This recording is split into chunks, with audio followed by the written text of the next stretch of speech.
जय बाबा। अवतार मेहर बाबा की जय। अवतार मेहर बाबा की जय। ప్రీతం అవతార్ మెహర్ ప్రభుకి జై. టైం పేరు తెలియదు ఎవరికి కూడా. నాన్నగారు పుట్టిన సంవత్సరం తెలీదు, ప్లేస్ తెలీదు, టైం తెలీదు, రోజు తెలీదు. బాబా శుక్రవారం కూడా పుట్టారు, అది కూడా చెప్తాను నేను. టైం తెల్లారుతో 5 గంటలకు పుట్టారు.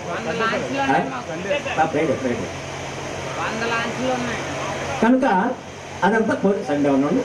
ఓకే, ఎవరు కూడా ఇక్కడ బాబాది ఇంత 100 మంది చెప్తారు, ఆయన కాదు.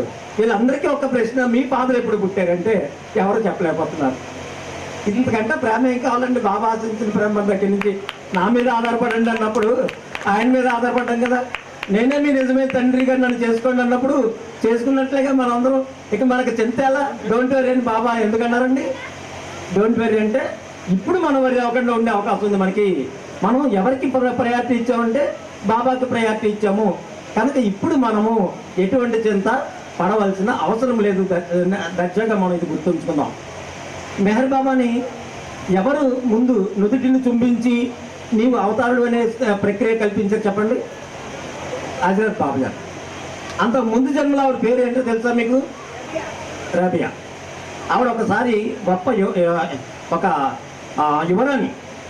ఆమె సంసారాన్ని రాజ్యాన్ని వదిలేసి ఒక ఫకీర్ లాగా రోడ్ల మీద పరిగెడుతూ ఎండలో 2 కాగడాలు పట్టుకుని పరిగెడుతుందండి ఆవిడ. 2 కాగడాలు వెలుగుతున్నాయి. ఒక వ్యక్తి ఆగాడు. ఏమ్మా ఎండలో కాగడాలు పట్టుకెళ్తున్నావు ఏంటి? తగలెట్టేస్తానంది. ఏంటి తగలెడతావు? నరకాన్ని తగలెట్టడానికి వెళ్ళిపోతున్నానంది. చాలా ఆనందపడ్డాడు వ్యక్తి. నరకం తగలెడితే మనకి నరక బాధలు ఉండవు కదా. చాలా సంతోషం అమ్మా. మరి రెండోది ఎందుకు? స్వర్గాన్ని తగలపెట్టడానికి వెళ్ళిందండి. ఇక్కడ బాధ వచ్చింది. స్వర్గాన్ని కూడా ఎందుకు తగలపెడుతున్నావు అమ్మా అంటే అప్పుడు ఆమె చెప్తుంది, మానవులు నరకానికి కష్టాలకి భయపడి భగవంతుని ప్రేమించొద్దు, సుఖాలకి సౌఖ్యాలకి లేకపోతే ఏదో కలుగుద్దని ఆశించి భగవంతుని ప్రేమించొద్దు అని చెప్పడానికి కదా. మరి ఎలా ప్రేమించాలమ్మా భగవంతుని? భగవంతుడే ప్రేమ కనుక ప్రేమించాలి. ఇది స్టార్టింగ్ పాయింట్ అనమాట. ఫస్ట్ మెహర్ బాబాని ముద్దు పెట్టుకున్న హజరత్ బాబా గాను ముందు జన్మలోనే love is God and God must be love for the sake of love. ప్రేమ కోసమే భగవంతుని ప్రేమించాలి అనే విషయం. సరే, మరి బాబా మన మధ్యనే సంచరించి మనలాగే కనిపించారు కదా. ఆయన్ని మనం ఎందుకు ప్రేమించాలి? నాకు సుబ్బలక్ష్మి చాలా విషయాలు చెప్పారు. ఎందుకు ప్రేమించాలంటే అండి, మన అక్క చెల్లెలు, అన్నదమ్ములు, తండ్రి అందరూ ఉన్నారు, మన సాయం చేస్తారు. ఒక్క విషయం, బాబా వచ్చిన స్థితి అవసరము లేక అవతరించని మన కొరకు. అంతే కదా, మీకు తెలుసు. భాస్కర్ రాజు గారు రాశాడు, అవసరము తనకు లేక భూమి మసలేము. ఇక్కడ ఆయన తనకు అవసరం లేకుండా మనకు తిరిగాడు ఆయన. మనం ఏ ఊరిని వెళ్తే మన అవసరం కోసం తిరుగుతాం. ఏదో పని ఉండవు, ఏదో ఉద్యోగం కోసం, పిల్లల పెళ్ళిళ్ళ కోసం, లేకపోతే ఎవరి కోసం వెళ్తాం. అవసరము తనకు లేక మసలేని ఈ భూమిని బాబా అవసరము తనకు లేక అవతరించని మన కొరకు. ఇట్లా ఏంటంటే, ఉదాహరణకి మన పిల్లలు నా మీద ఆధారపడ్డారనుకోండి, అన్ని పనులు వాళ్ళకి సక్రమంగా నేను చెయ్యలేను. అది ఎలా ఉంటుందంటే, ఉదాహరణకి రైల్వే స్టేషన్లో నేను 2 పెట్టెలు పట్టుకెళ్తున్నా. పిల్లవాడి దగ్గర 2 పెట్టెలు ఉన్నాయి. ఆ 2 పెట్టెలు నాకు ఇస్తే నేను భరించలేను కదా. ఎందుకంటే నేనే బంధాలతో ఉన్నాను, నేనే భారంతో ఉన్నాను, నేనే బరువుతో ఉన్నాను.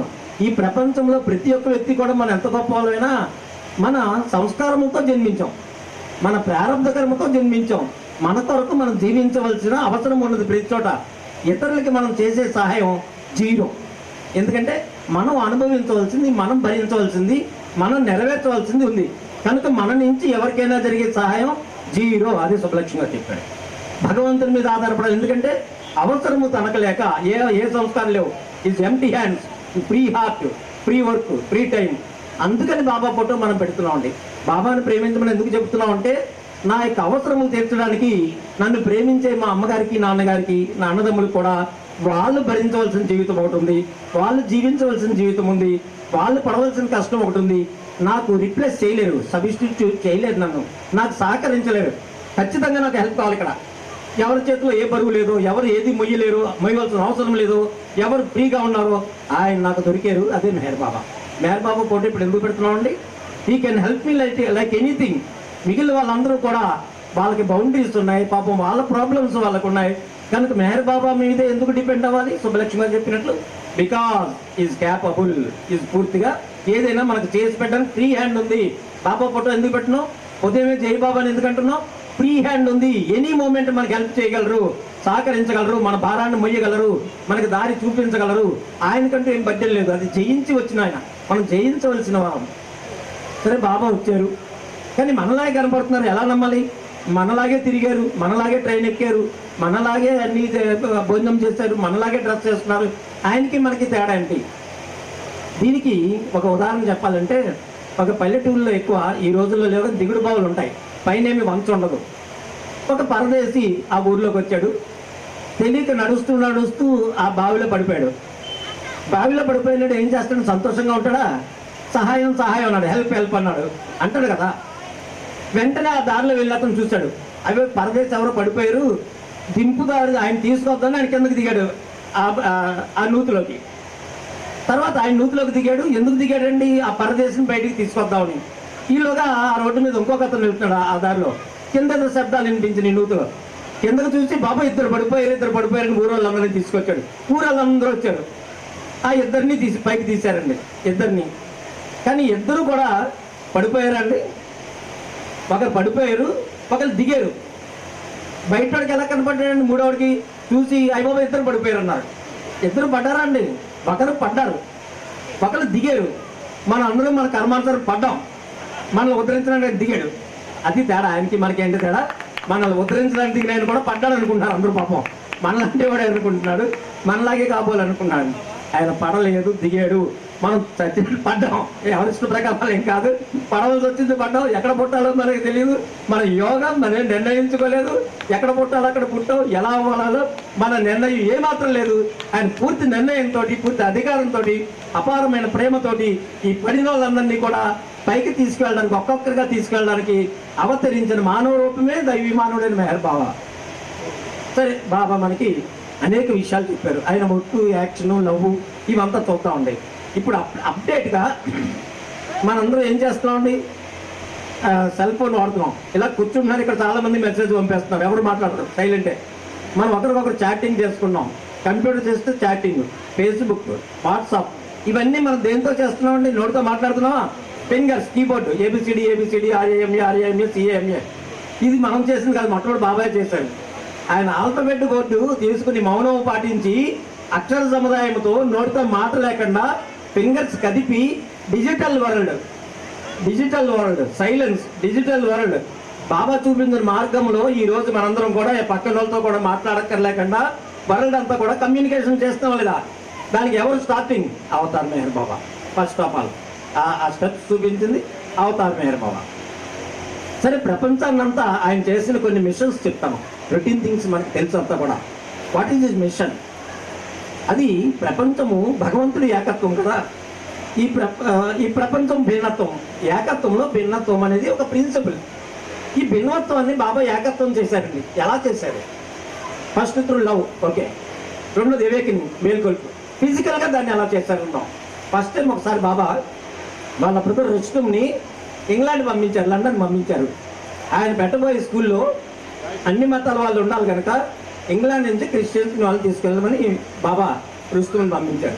రుస్తుం చాలా ట్రై చేశాడు లండన్ వెళ్ళి. అక్కడి నుంచి ఎంత ప్రయత్నం చేసినా బాబా స్కూల్లో చదవడానికి ఇంగ్లాండ్ నుంచి ఎవరు రావట్లే. ఒక ఆయన పెద్ద ఆయన కలుసుకున్నాడు, చాలా డివైన్గా ఉన్నాడు. ఆ పెద్ద ఆయన చాలా చీకటి అయిపోయింది, ఆ వెలుతురులో మంచి కనపడ్డాడు. ఎవరు కనపట్టలేదండి అన్నారు. అప్పుడు అతను అన్నాడు, నాయన నువ్వు వచ్చిన పని అయిపోయింది, నువ్వు వెళ్ళిపో అన్నారు. పనివాడు వెంటనే నేను ఎవరిని తీసుకెళ్ళట్లేదు కదా అన్నారు. నువ్వు తీసుకెళ్ళమని బాబా నేను పంపలేదు అక్కడికి. నీ తెలియకుండా నీ మొలతాడు ఒక తాడు కట్టారు బాబా. ఆ తాడు తీసుకొచ్చా నువ్వు లండన్లోకి. అంటే ఈస్ట్ వెస్ట్ కలుపుతున్నారైనా, తూర్పు పశ్చిమను కలిపే పని నీకు తెలియకుండా నీ ద్వారా చేశారు. ఇప్పుడు కేబుల్ ఎస్టాబ్లిష్ అయింది ఈస్ట్ అండ్ వెస్ట్ బిట్వీన్. నీ పని అయిపోయింది, వెళ్ళిపోన్నారు. అంటే బాబా పని మనం చేసేటప్పుడు మనం చేయడం వేరు, ఆయన ఉద్దేశం వేరు, ఆయన సంకల్పం వేరు. ఒక్క క్యాండిడేట్ లేకుండా బాబా దగ్గరికి మెహరాబాద్ వచ్చినప్పుడు బాబా నా పని చేస్తాను, నువ్వు బాధపడుతున్నాను అంటే ఈస్ట్ వెస్ట్ కలెక్షన్, తూర్పు పశ్చిమ దేశాల యొక్క కలయిక ఆ రుస్తుము ద్వారా, ఆ కేబుల్ ద్వారా అది కంటిన్యూ అయింది.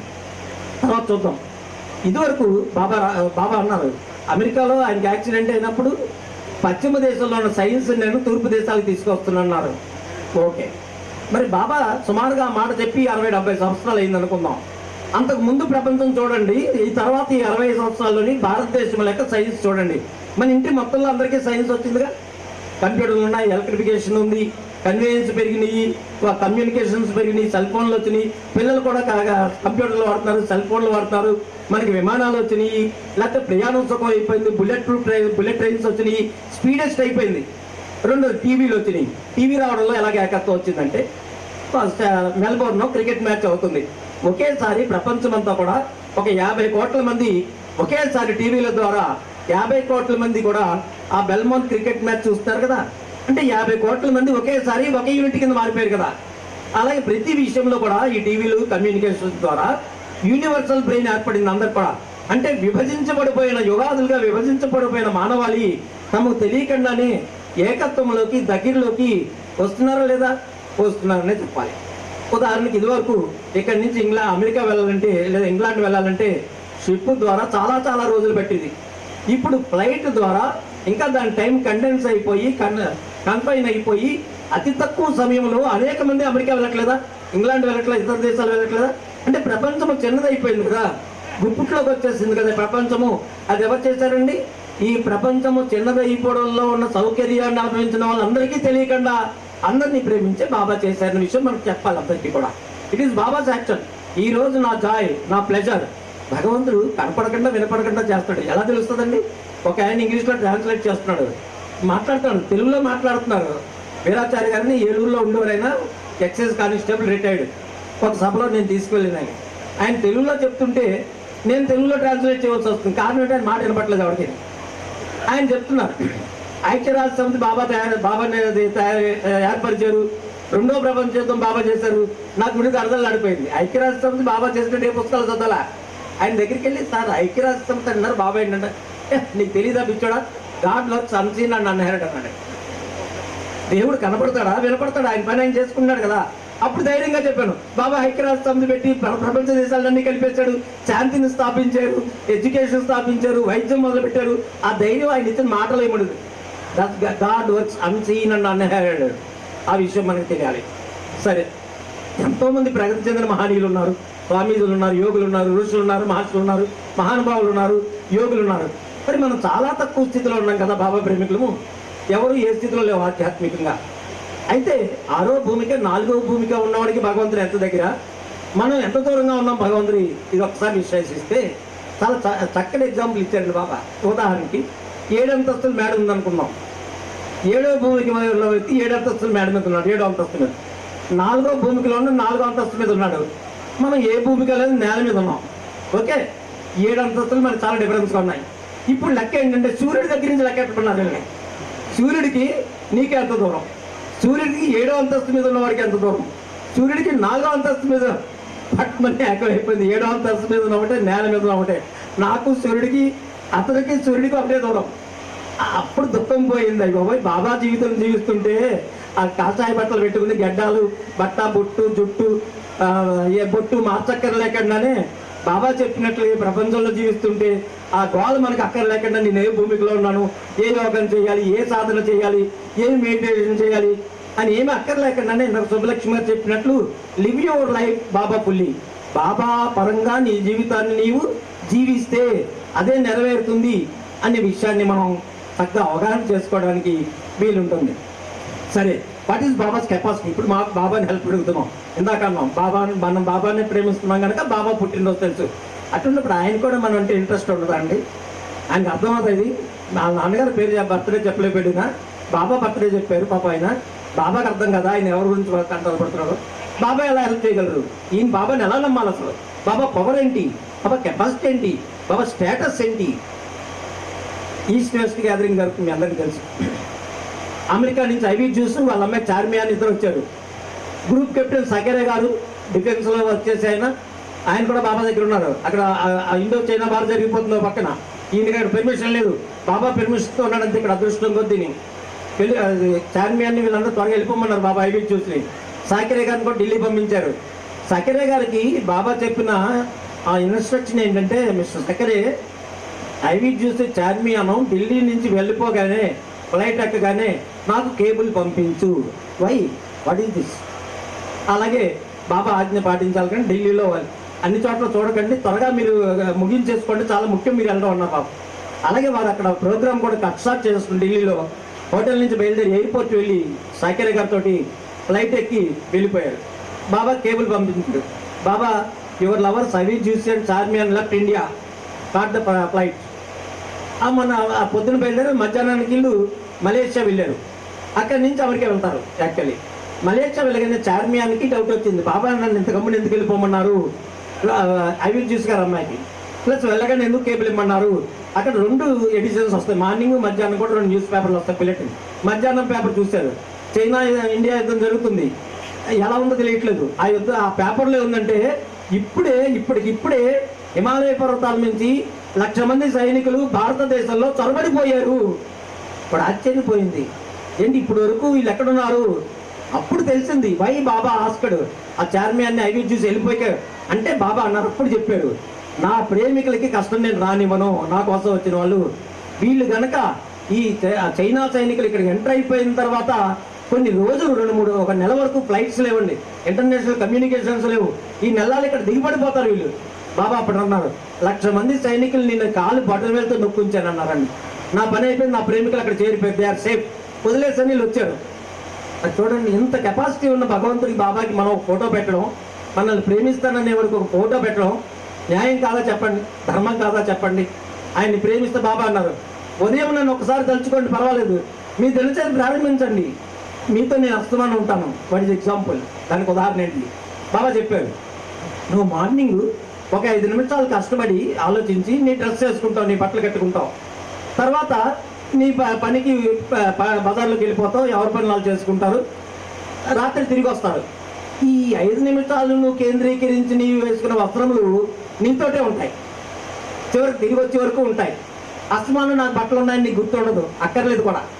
అలాగే నువ్వు బాబాని మొట్టమొదటి 5 నిమిషములు నువ్వు ప్రార్థించినప్పుడు, ఆయన్ని విశ్వసించి ఆయన్ని ఆహ్వానించినప్పుడు, నేను కూడా నీలాగే నీ డ్రెస్ లాగే నీతోటే ఉంటాను, నీ అస్తమానం నన్ను గుర్తుంచుకోకపోయినా పర్వాలేదు, నీతో నేను ఉంటాను అన్న మాట మరి ఎంత ఆనందంగా ఉందండి. అంత కాన్స్టెంట్ కంపెనీను మనకి ప్రపంచంలో దొరుకుతారా? అంత యూనివర్సల్ హెల్ప్ దొరుకుతుందా మనకి ప్రపంచంలో? కనుక మెహర్ బాబా అయితే ఆయనకి మనకి ఉన్న ఆయన ఎంత సహాయం చేయాలన్నా సర్టన్ ప్రాబ్లమ్స్ ఉన్నాయి. ప్రతి వ్యక్తికి చాలా సహాయం చేయడానికి వచ్చారు.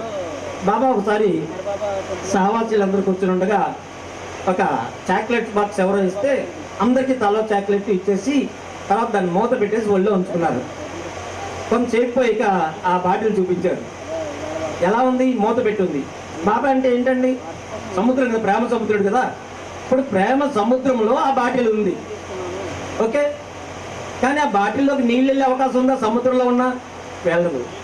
కానీ ఎక్కడ ఉంది? సముద్రాన్ని గొడ్డ అవతల లేదు, సముద్రంలోనే ఉంది. మన ఈ సహవాసంలోనే ఉన్నాం కదా, సహవాసంలోనే ఉన్నాగా. ఆ బాటిల్ ఎక్కడ ఉందండి? బాబా సముద్రం ఆయన ఒడిలో ఉంది. ఆ బాటిల్లోకి సముద్రంలో నీళ్లున్నా, ప్రేమ నీళ్లున్నా ఆ బాటిల్లోకి వెళ్తాయా? వెళ్ళం. కారణము మూత అడ్డుంది. ఆ మూత తీస్తేనే మాత్రం వెళ్తాయి, ఉంటే వెళ్ళవు.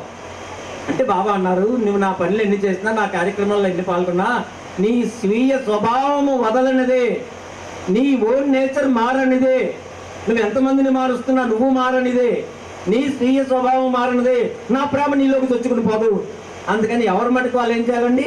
ఐ మస్ట్ షార్ట్ మై, ఇందాక సుబ్బలక్ష్మి గారు చెప్పినప్పుడు, I must be far away from I, my, me and my.